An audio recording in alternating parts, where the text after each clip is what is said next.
É o seguinte, meus amigos, não é novidade pra ninguém que a WWE nerfa muito os lutadores, né? A gente nota isso com o passar dos anos aí, caras que eram relevantes, né? Eu percebi isso nessa última Battle Royale que a gente teve no Raw, o Finn Balor tratado só como mais um ali dentro, né? Ah, e eu fico lembrando, cara, o Finn Balor quando ele surgiu no roster principal, batendo o Roman Reigns limpo, depois batendo Seth Rollins, era o campeão universal.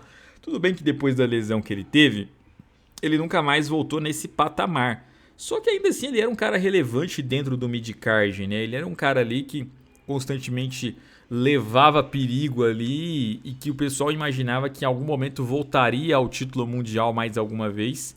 E mesmo depois da saída do comando do Vince, que era quem menos acreditava no potencial do Balor, é, tipo assim, um Triple H agora, que era um cara que trabalhou com ele no NXT, vai haver o investimento. E acabou que não houve, né? A gente viu o Triple H recuperando caras como o Sami Zayn, mas o Finn Balor não aconteceu, né? E aí a gente tem vários aqui. Você pode citar o Sheamus, né? Um cara que já ganhou King of the Ring, Money in the Bank, o Royal Rumble Match.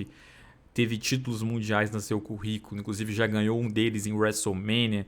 E hoje também ali, pelo menos no midcard, ele tem um certo respeito, né? Mas também não é o principal nome do midcard de longe ali. Não é utilizado em muitas storylines.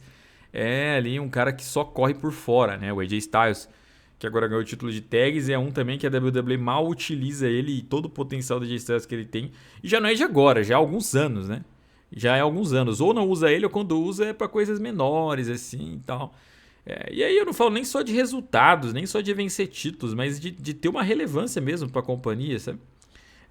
E a gente viu no passado já, o Jeff Hardy não era tratado como um cara respeitável, o Chris Jericho era tratado como um cara que no máximo ia fazer uma graça no midcard, mas saía perdendo para vários nomes, né? Ele precisou sair da WWE para voltarem a lembrar quem é Chris Jericho, porque tirando isso faziam ele ser derrotado toda hora para qualquer um, né?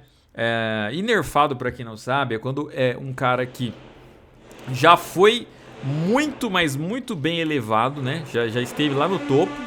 E vocês devem ter ouvido um barulho de uma serra passando aqui, furadeira. É brincadeira, né, cara? É só quando eu vou gravar que fazem isso. Mas, enfim. E depois ali aconteceu de o lutador não ser mais bem tratado como ele já tinha sido já, né? Nerfado não se remete apenas a pro wrestling, tá? Tá em várias áreas, animes, filmes e etc. Jogos também. Então, não dá pra citar aqui um cara que sempre foi jobber. Um cara que sempre foi desvalorizado. Não, tem que citar caras que já tiveram alguma relevância. Você quer ver? Eu acho o John Cena nerfado. Esse ano até recuperou um pouco a imagem dele, mas se você pegar os últimos anos, desde 2018, por exemplo, ele não ganhava uma luta individual. E aí esse ano ele voltou a ganhar, roubando, e depois aí foi ganhar do Logan Paul e agora do AJ Styles, como babyface, sem roubar assim, né? Então, pô, gente, a gente tá falando do John Cena, velho. O maior campeão mundial da história.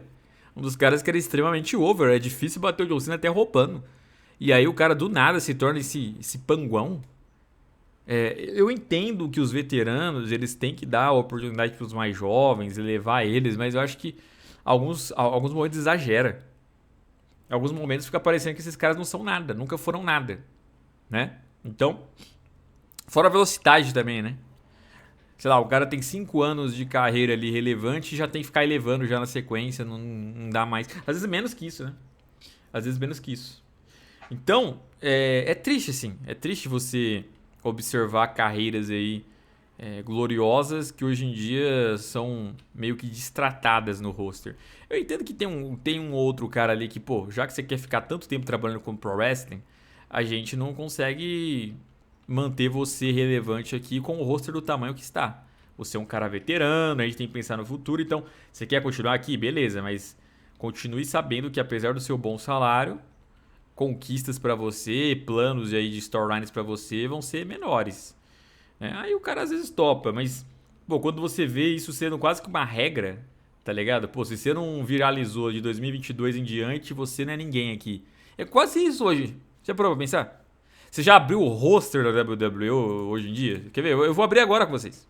Se você coloca lá na lista de superstars da WWE hoje, que estão em atividade, e bate o olho ali, você vai notar uma coisa muito interessante.